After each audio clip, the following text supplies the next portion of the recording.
Kumusta po? Welcome po sa channel ko, channel ni Bianong. Kumusta po kayo? Welcome po kayo sa channel ko. Ngayon po, bubuo po tayo ng control circuit ng Y delta o star delta control circuit po. Nilinyahan ko na po lahat. Mayroon na pong indicator lamp. Then kompleto na po. Ito naman po yung circuit breaker na gamit ko. Ito po pala yung tinatawag na motor protection circuit breaker, kasi po mayroon na siyang, pwede na siyang i-adjust yung amperahe niya. Napakaganda po. Kung ako po sa inyo, ito yung i-request nyo, maganda po siyang klase. Yung PCB po yung tawag sa kanya. Kasi po, maliban po sa overload relay, thermal overload relay, mayroon pa pong protection device na maganda po. Pwede mo po siyang i-adjust na konti lang po yung allowance na sa amperahe ng motor mo. I-match mo dito sa overload relay, thermal overload relay, o mag-a-advance ka lang ng konti, diba po? Kaysa po na napakalaki yung allowance ng circuit breaker natin, i-amperahe niya po, malaki po yung allowance. Mas maganda po konti-konti lang, di ba? Mas maganda po yung ganitong circuit breaker. Schneider po yung pangalan niya. Made in Germany po siguro to. Po, bago po ang lahat, gagawa po ako ng sarili kong diagram. Sundan nyo po. Madali lang po yung diagram nito. Mayroon na pong indicator lamp na para po sa Y, delta, and sa main. Depende po sa inyo kung start lang po and run, dalawa lang po.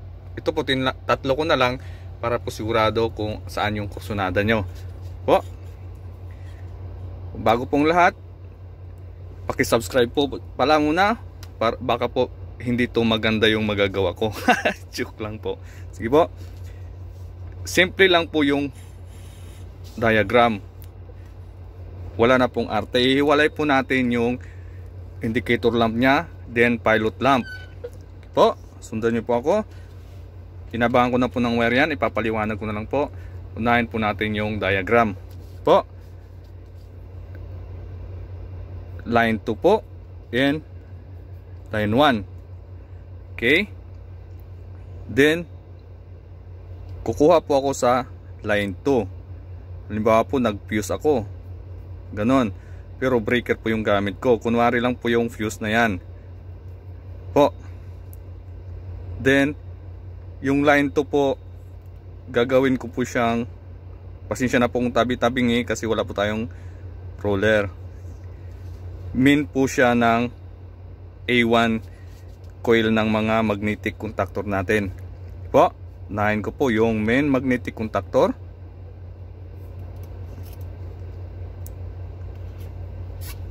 Yan po. MC1 po yung gamitin natin para po sa main. Depende po sa design nyo. Then delta po. Star po, sorry. Star or Y.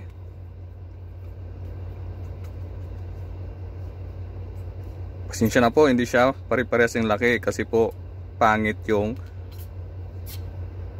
mag-drawing po ko ay pangit. Ito po yung delta po. MC2,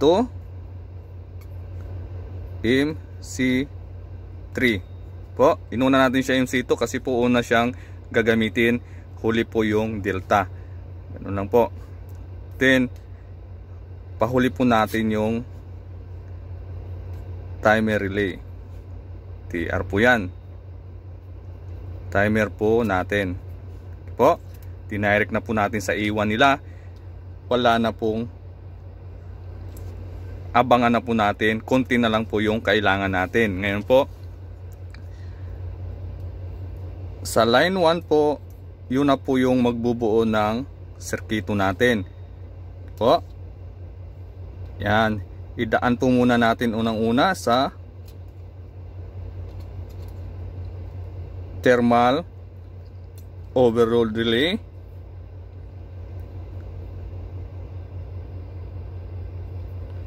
po ng main natin, or kung sa lahat sa kanila, kung sa taas po ilagay, ganun pa rin po. Then gagamit po tayo ng push button na normally close. Yan po, push button po natin yan. Then normally open po na push button po. Then jumper po tayo para po sa holding coil. Gamitin po natin yung MC1 normally open. Diba po? Ganyan lang po. Then direkta na po natin doon sa MC1. Dito na po tayo. Kukuha tayo ng para po sa holding coil. Ganyan po. Depende po sa design nyo. Then po, timer po yung inuna ko. Depende po sa design. O dadaan po kasi tayo ng interlock. Mas maganda po yung may interlock. So po, yung iba po hindi na nila dinadaan ng interlock. Kaya po gagamit ako muna ng normally close ng TR. Then dadaan po muna ako sa normally close ng MC3 bago po tayo sa MC2. Yan po. Para po interlock yan. Safety po. Yung iba po dinadirect na lang sa coil. Pero po, payo ko po sa inyo, mas maganda po may interlock tayo. Hindi po. Then normally open po ng TR. TR po pa rin yan. Timer relay. Then normally close ng MC2 papuntang MC3. Yan po. Interlock po nilang dalawa. Ngayon po yung relay diretso na lang po. Kasi po pag close nito, pag hold po may power na siya. Pag pinus natin yung push button natin na on, normally open, magkakaroon na po ng power. Mag-hold na po yung normally open ng magnetic contactor natin number 1, yung main po natin. I-hold nyo na po yung power lahat. Mayroon na pong power na papuntang A2 po. Gagana na po sila. Depende na po sa settings ng timer nyo. Pag open nya po, kuklose to, then delta na po. Po, una po silang dalawang gagana. Mamaya po ipapaliwanag ko. Then kung may pilot lang po tayo, kuha lang din po tayo dito. Palagay natin, kuha na lang po tayo dito. Dadirect tayo. Pilot lamp. Yan po. Depende po sa design nyo. Design ng. Then kuha na lang din po tayo dito. Para po sa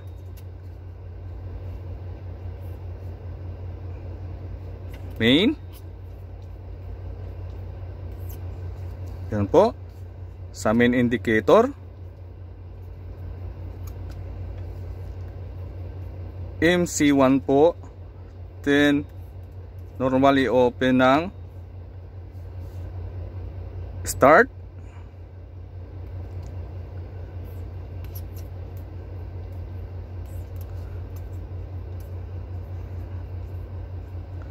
Then normally open ng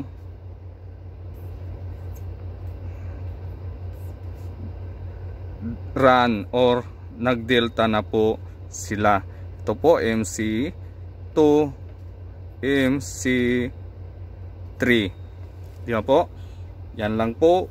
Gumawa ng ihiwalay po natin siya doon kaysa po idikit natin dito, malilito po kayo. Ihiwalay po natin yung mga indicator lamp. Ganyan po magandang gawin kaysa po i-direct natin dito sila, maguguluhan ka po. Ito po kasi ang mahalaga. Kahit ipahuli na po sila natin sila, baliktad. Baliktad yung paliwanag. Yun lang po yung supply ng control circuit niya. Nasundan nyo, di ba? Saglit lang po yung A1 niya, jumper lang po natin.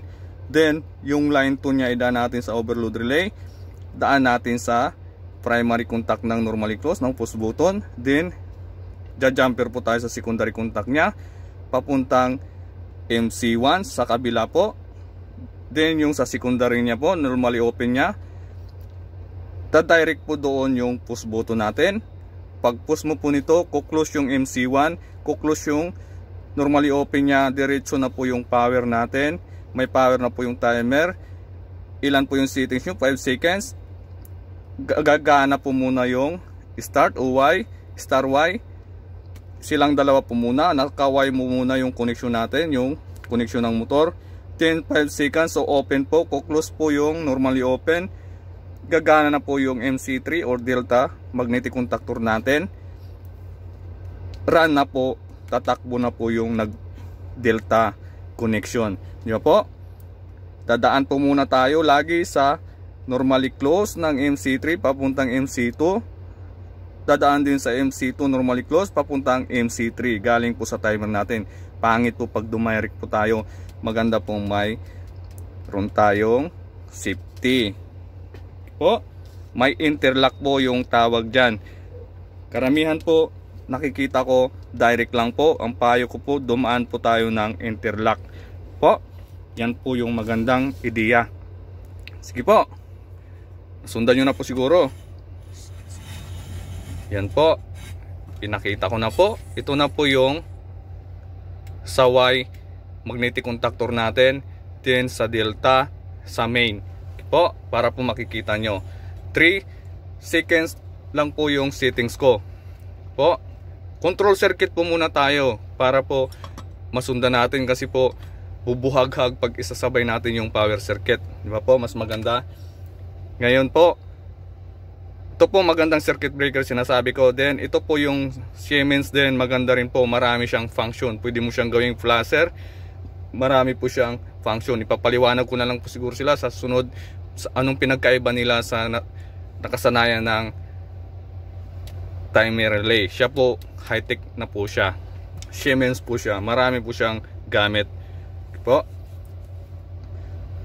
Paliwanag ko na po yung control. Ito na lang po yung gagamitin na yung push button po. Parehas lang din po naman, kahit gagamit po tayo ng ibang klase, parehas lang po yun. Ito po, parehas lang po sila nito. Then po, parehas lang, start, then stop, parehas lang po naman. Jumper lang po naman tayo po. Ito na lang po para nakasara, safety po tayo, iwas kiliti po. Po, sunod na line 2 po. Yung line 2, ito po yung line 2. Sinuplayan ko na po yung, hahawakan ko po para masundan nyo. Sundan nyo po yung dinadaanan ko. Supply ko na po sa A1 nila. Inuna ko po sa timer relay. Yan po A1 nya, supply na galing sa line 2. Then jumperan ko na po yung main magnetic contactor sa A1. Then delta, then Y. Yan po, abang na po agad natin, hindi ka na po malilito, ba? Saglit lang po. Then sa line 1 po, huwag niya po muna pansinin yung red, sa indicator lang po natin. Dadaan po tayo sa line 1, sa thermal overload relay, kagaya rin po nito sa diagram natin. Then pagkatapos po, diretso tayo sa push button, sa primary supply ng push button. Yan po, sa normally close nya po, yan sa primary contact nya. Din ang secondary contact nya po yung white, iaabang po natin dito sa normally open ng main magnetic contactor po. Yan po, abang po natin. Din yung secondary contact po ng normally open para po sa on. Ayan po, may jumper na po tayo dito. Jinumperan po natin para po magkakaroon siya ng power. Normally open po siya. Pag push po natin, idadaan po natin siya, secondary contact nya dito po sa secondary contact ng auxiliary nyo, normally open. Then jumper po tayo sa A2 nya. Okay po, para pag on nyo po, kakagat na po ito, may supply na po yung A2 ng main magnetic contactor. Then may supply na rin po yung timer relay natin. Then po, yung timer relay natin, siya na po yung magkukuman sa dalawa. Kaya po, nag-jumper po tayo na papunta sa common niya, galing sa A2 niya. Yan po. Galing sa A2 niya, na nag-close na po to yung main. Jajumperan po natin yung common para po sa normally close and normally open. Ngayon po, unahin po natin, naka-normally close po yung timer. Yung normally close niya po, idadaan natin sa dito po sa normally close ng delta magnetic contactor. Yan po, o sa MC3 po natin, bago natin idiretso sa A2 ng Y magnetic contactor. Yan po yung interlock na sinasabi. Para po pag naka-on po to, hindi po gagana yung delta natin. Ngayon din po sa normally open, ito po, direct tap po natin sa normally close din ng Y magnetic contactor. Tatagos po sa A2 ng delta magnetic contactor. Interlock rin po yan. Yan po yung tawag. Yan po yung magandang connection kung ako po yung papipiliin. Kasi i-direct po natin galing ng timer, direct na natin sa coil nya, sa A2 nya, di ba po? Dadaan po muna natin sa normally close lagi. Okay? Nasundan na po, di ba? Kompleto na yon. Kompleto na po. Gagana na po siya. Ngayon po, sa indicator lamp tayo. Indicator lamp, pilot lamp nyo, kahit diretso na po tayo dito sa load side ng magnetic contactor natin sa control circuit. Yan po, diretso na po tayo para po malaman natin na may power na siya. Gamitan na lang po natin ito, kung anong design nyo, diretso na po sa kanya, gagana na po siya. Okay? Din po, kukuha lang po tayo ng sa A1. Ayan po, kinuha ko na yung line to, ginamper ko na po, ginamperan ko na sila. Yan po. Yan. Ginamper ko na po sa normally open nya. Then yung secondary nya po, babalik ko doon sa lamp. Ito na po, nagkuha ko ng line 1. Ginawa ko na pong common sa kanilang tatlo. Para na lang po, yung line 2, nadadaan sa mga normally open nila. Yun na lang po yung babalik sa indicator lamp nila, di ba po? Napakadali lang. Dadaan lang po natin sa normally open nila. Ganito rin po yung sa Y. Kumuha na rin po ako sa line 1, line 2, sorry. Ginamper ko na po sa normally open nya, then ginamper ko na sa normally open ng delta magnetic contactor. Para po pag gumana yung Y, gagana na po ito. Mayroon po tayong wire doon na diniretso sa secondary contact ng normally open nya. May nakaabang na po na line 1. Line 2 po to yung ginamit natin sa kabila. Pag salubong na po doon sa ilaw, iilaw na po siya. Ginamitan po natin ng normally open. Ganun lang po kadali. Ganun din po yung delta. Mayroon na pagbalik niya po doon, may nakaabang na na line 1, dumaan sa normally open nya, gagana na rin po siya. Sige po, subok na natin. Mahaba na po yung oras. Sige po. Kung ano man po yung pagkukulang, yung kulang po, paki-comment na lang. At kung nagustuhan nyo po, paki-like para sa sunod kong videos. Iuna po natin yung circuito. Yan po. Tingnan po natin. Pagmasdan po natin. Pag Y po, sasabay po yung main and Y. I-on po natin. 3 seconds po. Gumana na po silang dalawa. Then 3 seconds, tumakbo na po yung run. Pwede rin pong dalawa lang po yung gamitin natin. Depende po sa gusto ninyo. Okay po? Kung gustong mayaman po si boss, lahat po lagyan natin. Pilot lamp, pati push button. Pwede rin lagyan ng indicator lamp. Madali lang po. Gagamit lang po tayo ng mga auxiliary contact. Gagana pa rin po yung indicator lamp natin. Diba? Try po natin. Ulit. Ayan po. Dalawa. Sumabay po sila. Y, then main, then run na po. Tumatakbo na po yung delta natin. Ito po. Ganyan lang po kadali. Kung nagustuhan nyo po yung video ko, subscribe naman po kayo. Then notification bell po natin or like po natin, paki-like naman dyan kung may naitulong po akong ideya sa inyo. Meron po akong naitulong na ideya, paki-like naman po. At ito po yung diagram ko, kahit hindi man po perfecto, pero tama po yan. Yan po yung lagyan po natin ng interlock lagi po. Salamat po sa panonood. Mag-ingat po tayo lagi, keep safe every time, kasi panahon po ngayon ng pandemya. Salamat po sa panonood. Sa susunod ko pong videos, abangan nyo. Supply na po natin ng power circuit nya. Okay po. Thank you po sa panonood. Bye bye.